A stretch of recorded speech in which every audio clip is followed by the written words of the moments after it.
Hello everyone, and thank you for joining me. Today I am sharing a family-friendly beef taco crostata.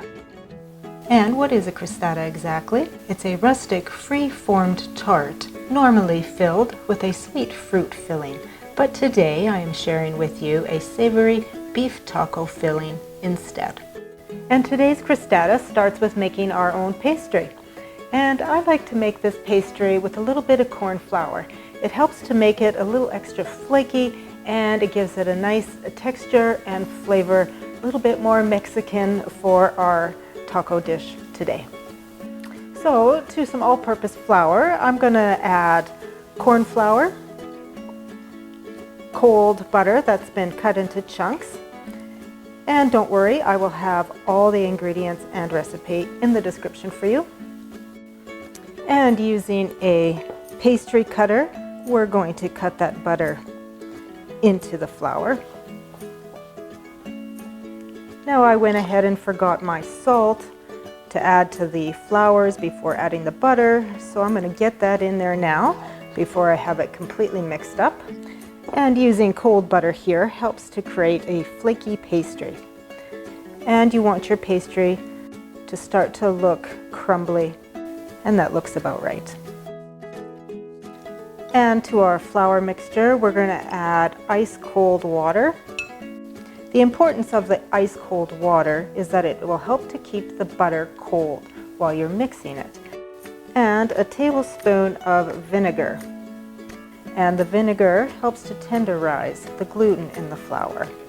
So we're just going to mix that with a fork until it starts to come together.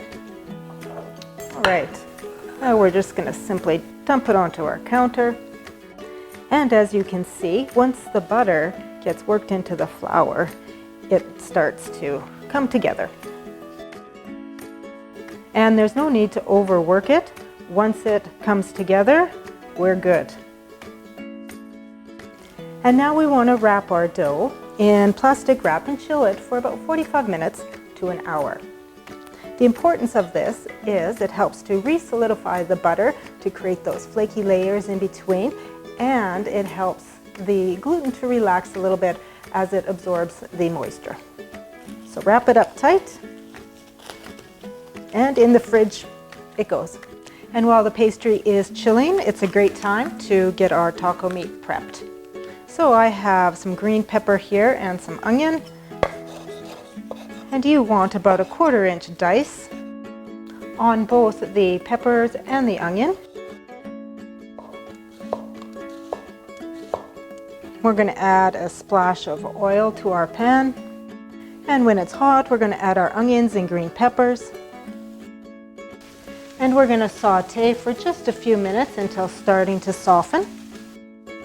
And of course, we need to add some fresh garlic to this. And once the vegetables are a little bit soft, we can go ahead and add our lean ground beef. And you're going to fully cook this ground beef until it's browned, breaking up the chunks as it cooks. I do like to dab out any excess oil with a bit of paper towel. And just give it a tilt so the excess fat runs down into the paper towel. And to our beef, we're going to add some taco seasoning mix. I have my own blend of spices here. Also add some water. Give that a stir to combine. And then we're going to cook it for about 10 minutes until most of the water has evaporated and the spices have melded. I like adding black beans because they provide a little extra nutrition, some fiber, and they help to extend the hamburger as well. And what I really love about a taco is the toppings. So while your ground beef is cooking, it's a perfect time to prep anything that you might like to have on top of your crostata. Today I have lettuce, green onions, tomatoes, but be creative and have fun. All right, we're ready for a little taco crostata assembly. We have our chilled pastry dough. And it will seem quite firm when you take it out of the fridge, but once you start working with it, it will soften nicely.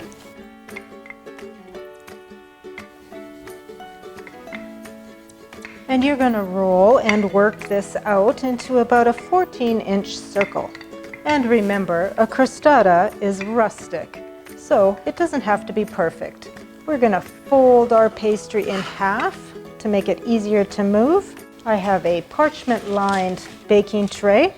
We're going to go ahead and lift our pastry onto there and fold it back open so we can fill it. We're going to simply scoop our cheesy taco mixture into the center. Spread out evenly, leaving about a 1.5 to 2 inch border of pastry. And we're going to go and fold the edges of the pastry over the beef mixture.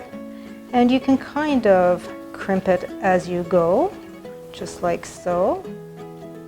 Again, meant to be rustic.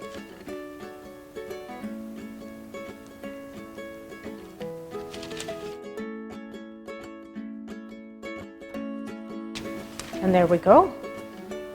I have a large egg here, whisked together with a splash of water just to help loosen it. And we're going to brush the exposed pastry with the egg wash. This will help create a beautiful golden crust. And now we're going to bake our crostata in a preheated 375-degree oven for about 30 to 35 minutes. All right, here is our crostata straight out of the oven.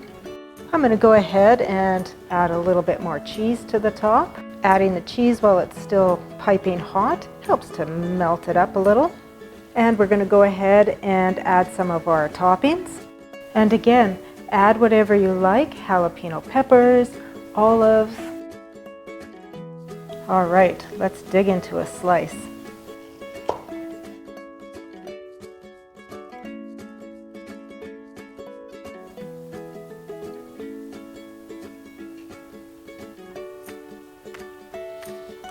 It really is delicious with that flaky corn crust. Thank you for watching today. If you enjoyed the video, don't forget to give me a thumbs up and subscribe so you never miss a recipe. We'll see you again.